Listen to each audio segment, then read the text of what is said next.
banget karena aku kedatangan seorang bintang tamu yang udah lama banget pengen aku ajak ngobrol. Ya, please welcome Nivi Momoto. Hai semuanya, hai juga Nivi, senang banget bisa hadir di sini. Ya, akhirnya ya Mei, kita bisa collab juga. Dan hari ini kita bakal bahas satu series yang lagi rame banget dan jujur bikin emosi tingkat tinggi. Ya, Ipar Adalah Maut. Oke Mei, sebelum kita masuk ke dramanya, mungkin ada pendengar yang belum nonton. Jadi Ipar Adalah Maut ini series Indonesia yang viral banget karena tema utamanya adalah perselingkuhan dengan ipar sendiri. Gimana Mei, pertama kali dengar judulnya aja udah deg-degan kan? Iya, judulnya tuh kayak spoiler. Kita langsung tahu ini, pasti ada drama rumah tangga yang ribet banget. Yap, betul sih Mei. Dan yang bikin series ini pecah adalah karena konfliknya dekat banget dengan kehidupan nyata. Bahkan banyak yang bilang relate ke kasus-kasus viral di media sosial. Nah, menurut kamu ya Mei, bagian mana yang paling bikin kamu greget? Yang bikin aku banting HP itu waktu fokus suaminya, kayak pura-pura polos. Padahal dia yang mulai mendekati iparnya sendiri. Dia kayak jago banget memutar balikan fakta.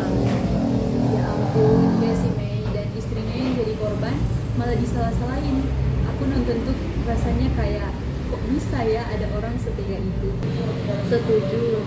Tapi yang membuat series ini kuat tuh karena acting pemerannya bagus banget. Mereka bisa bikin kita ikut masuk roller coaster emosinya. Ya, dan kalau menurut kamu ya Mei, apa sih pesan yang paling ngena dari series ini? Kalau aku, batas itu penting. Bahkan dalam keluarga besar, tetap harus ada garis yang jelas. Jangan gampang curhat sama ipar, jangan terlalu dekat karena bisa memicu godaan yang nggak perlu. Ya, aku setuju banget ya Mei. Dan juga soal komunikasi ya dalam rumah tangga, banyak masalah yang akhirnya meledak karena nggak pernah dibicarakan dari awal. Dan jangan lupa, kesetiaan itu pilihan, bukan keadaan. Jadi nggak ada alasan, nggak ada sengaja selingkuh. Nah, itu dia kutipan dari Meki hari ini. Dan series ini juga bikin netizen rame ya. Banyak yang bilang series ini membuka mata masyarakat tentang betapa seringnya kasus seperti ini terjadi. Iya, apalagi di TikTok. Banyak banget cerita curhat istri-istri yang ternyata ngalamin hal mirip, jadi makin merinding nontonnya.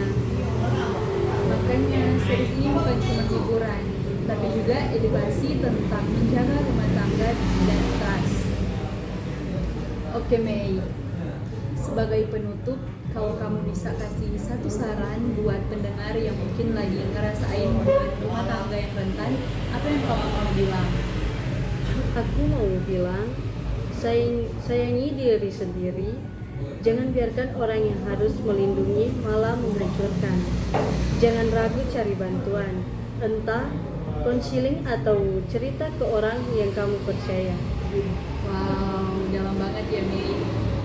Kalau dari aku ya, ingat bahwa hubungan sehat itu dibangun oleh dua orang yang sama-sama mau berjuang, bukan satu yang mengorbankan semua.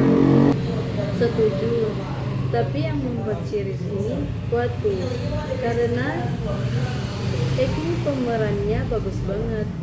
Mereka bisa bikin kita ikut masuk roller coaster emosinya. Ya, dan kalau menurut kamu ya Mei, apa sih pesan yang paling ngena dari series ini? Kalau aku, batas itu penting. Bahkan dalam keluarga besar, tetap harus ada garis yang jelas.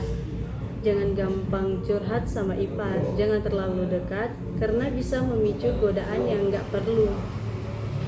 Ya, aku setuju banget ya Mei. Dan juga soal komunikasi ya dalam rumah tangga, banyak masalah yang akhirnya meledak karena nggak pernah dibicarakan dari awal. Dan jangan lupa, kesetiaan itu pilihan, bukan keadaan. Jadi nggak ada alasan, nggak ada sengaja selingkuh. Nah, itu dia kutipan dari Meki hari ini. Dan series ini juga bikin netizen rame ya. Banyak yang bilang series ini membuka mata masyarakat tentang betapa seringnya kasus seperti ini terjadi. Iya, apalagi di TikTok. Banyak banget cerita curhat istri-istri yang ternyata ngalamin hal mirip, jadi makin merinding nontonnya. Makanya series ini bukan cuma hiburan, tapi juga edukasi tentang menjaga rumah tangga dan trust. Oke Mei, sebagai penutup, kalau kamu bisa kasih satu saran buat pendengar yang mungkin lagi ngerasain hubungan rumah tangga yang rentan, apa yang kamu mau bilang? Aku mau bilang, sayangi diri sendiri. Jangan biarkan orang yang harus melindungi malah menghancurkan. Jangan ragu cari bantuan, entah konseling atau cerita ke orang yang kamu percaya. Wow, dalam banget ya Mei. Kalau dari aku ya, ingat bahwa hubungan sehat itu dibangun oleh dua orang yang sama-sama mau berjuang, bukan satu yang mengorbankan semua. Setuju sih, Nif. Oke, terima kasih banyak ya Mei udah hadir di podcast hari ini. Thank you juga, Nifi.